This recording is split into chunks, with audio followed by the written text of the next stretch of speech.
Good morning, sacred community. Happy new moon. I have a water ritual that I want to share with you for new beginnings in relationships. And so you'll want a few things before we get started. You will want to have some sort of container. It can be some sort of jar that you are going to put water in, that you're going to set out under this new moon energy, which starts today. If you're here in the northern part. And you'll also want a journal. You will want some intention cards, maybe a couple writing tools, some paper, and maybe even some of your favorite crystals nearby that you can have with your water. So this moon is all about different types of relationships, and you can think about the different types of relationships that we have. This could be relationships with self, this could be relationships with our body, this could be relationships with money, this could be relationships with partners or colleagues or communities or collaborations. But this energy on the Pisces moon is all about when we have maybe had past relationships or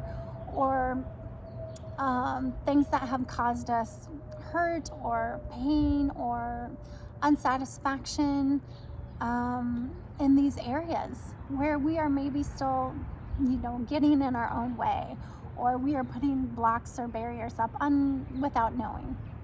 So what I encourage you to do is take a few moments and think about the relationships that you've had in the past. And you can even label like self, body, money, others, maybe even other collaborations you've had in the past.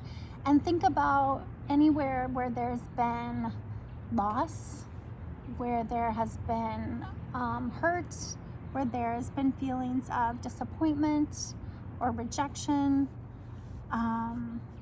unworthiness, frustration.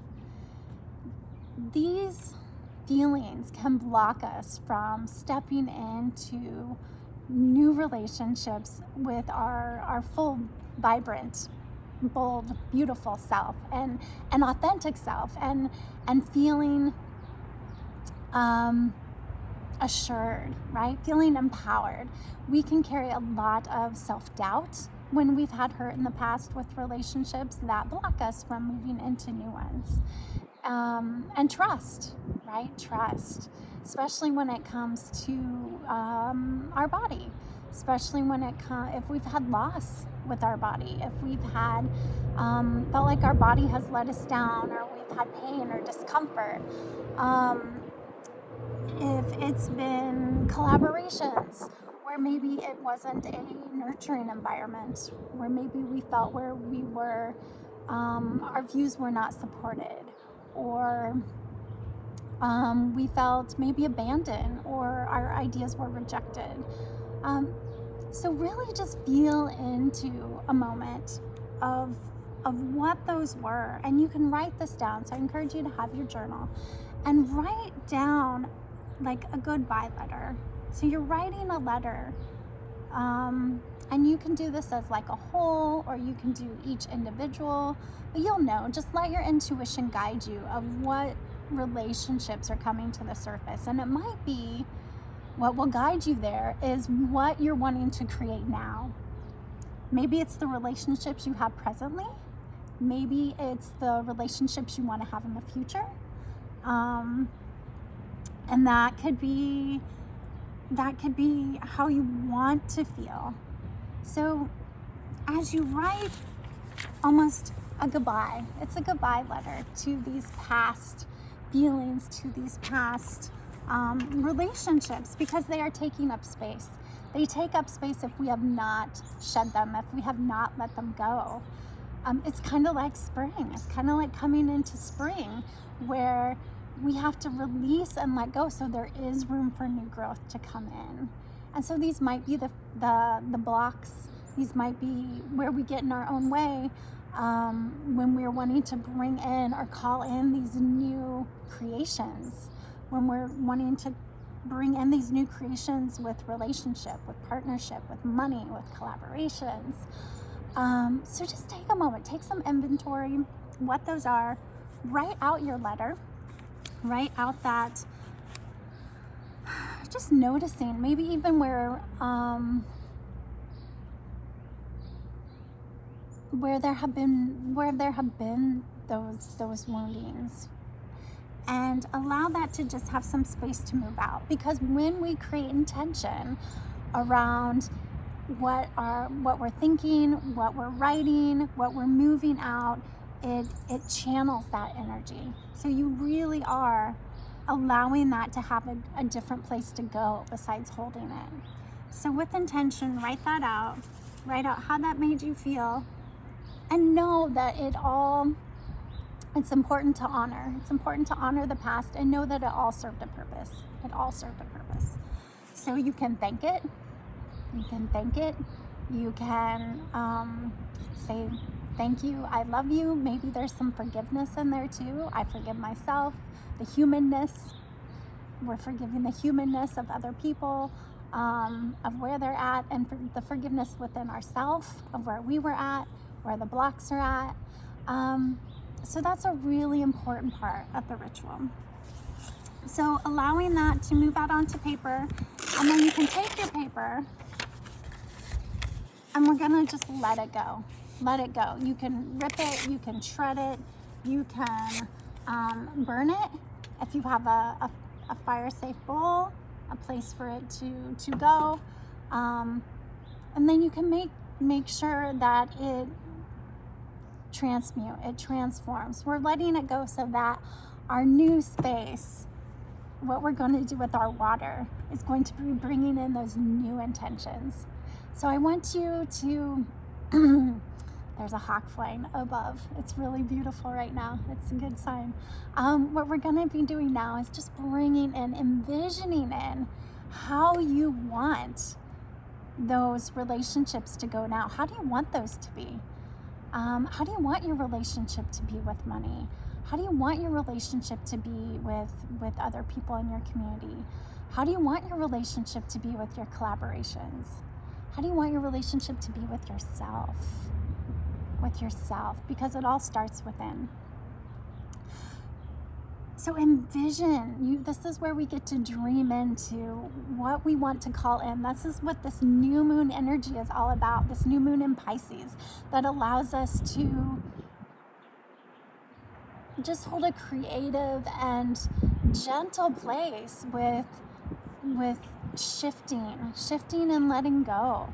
It's just not quite spring here, right? We have these little buds coming up, but we're still getting snow in a couple days. So this is a really beautiful time to have those seeds, to put those seeds into these dreaming these new seeds into beginning of envisioning how you want this to be. So feel into this. You can write it out. You can draw it out, you can dance it out, you can envision it. But as you embody these, we're gonna connect this to water. So you can put the water in your jar.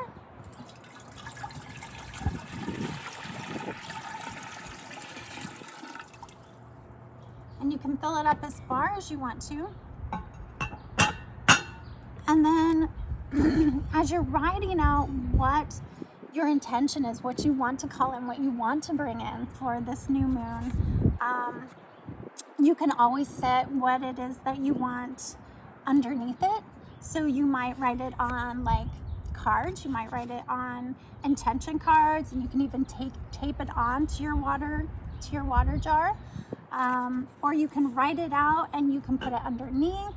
You can even slip some beautiful herbs, like I have pine trees, so I love putting the energy, and plant medicine, energy medicine of white pine around it. It's a beautiful protection. You can have stones around it of what you're wanting to infuse. So that's what you're doing. You're infusing your writing. You're infusing your water with intention. And what we know about water is that when you give it that energy and attention, that the molecules change. And there's some beautiful books out there, like the science is behind it. Check out Dr. Moto's work. That when we send energy, when we send sacred intention, prayer, to water, it changes the molecules, and they form like sacred geometry. It's beautiful. It's truly, truly beautiful. So infuse it with love, with light, with empowerment, with value, with pleasure, with joy, with inspiration, with creative energy,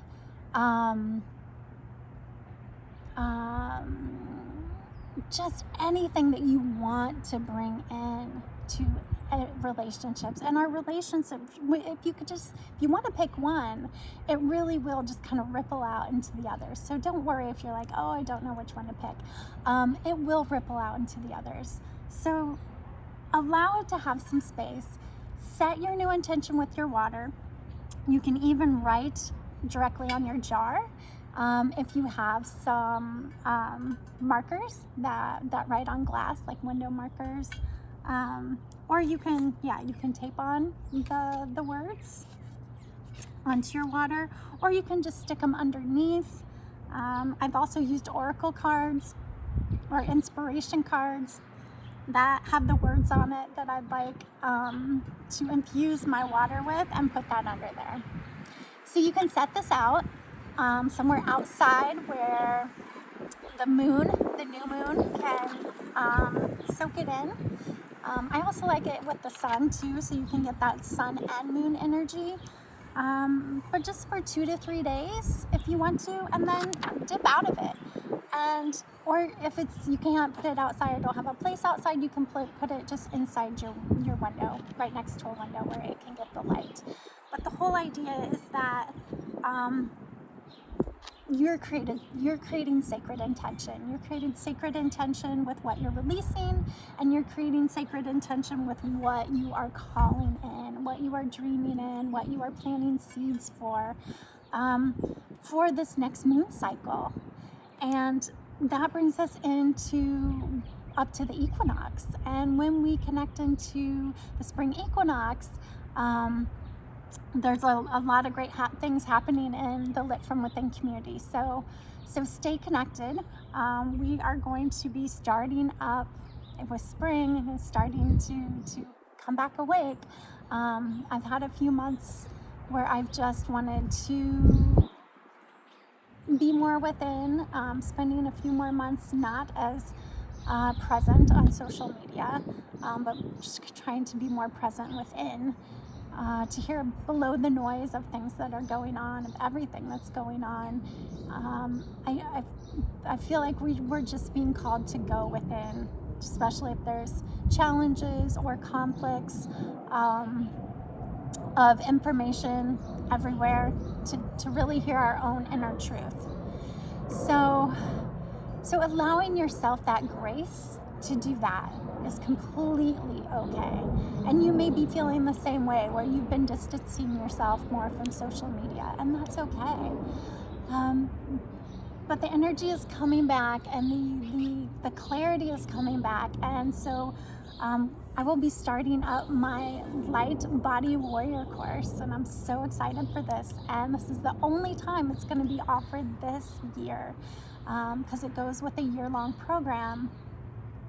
And this one is all about connecting into the light body you are, and what that truly means to be human, is connected to our light body and how we can use our light body to create the world that we want to live in, to be of our highest purpose, and live a life we love. So if you're interested in learning more about that, and the transformational tools that we use in there, and they're backed by like rock solid science from like Joe Dispenza and Greg Braden, and just individuals in the community that are bridging together science and spirituality, and that's really where we are, being able to connect in and see that we are more than just our physical body, that we are fully capable of self-regulating, self-healing, self-manifesting, creating the life we want to live and love. So please join me. I'm going to be opening up, I've never done this before, but I'm going to be opening up a live Q&A, and that will be next Monday at 12:12 Central Time. So over the lunch hour, get yourself a little something to eat. We can kind of have a luncheon chat. You can ask me whatever questions you want about the course. I'll explain a little bit more, but we start right around the equinox. So it's beautiful timing, and I can't wait to share more with you. So go ahead and put in the chat like what you're wanting to bring in, what you're wanting to dream in for this new moon, for your relationships. Go ahead and put in the chat what type of relationship or what kind of relationship is calling to you to focus your attention on. What is it that's really standing out to you right now? And then maybe even what you're wanting to envision for this coming new moon energy cycle. So I would love to see your jars. I'd love to see what you end up doing. Feel free to share those in the community as well. And enjoy the beautiful transition as we are moving into new energy, new cycles, and a new way of being. All right.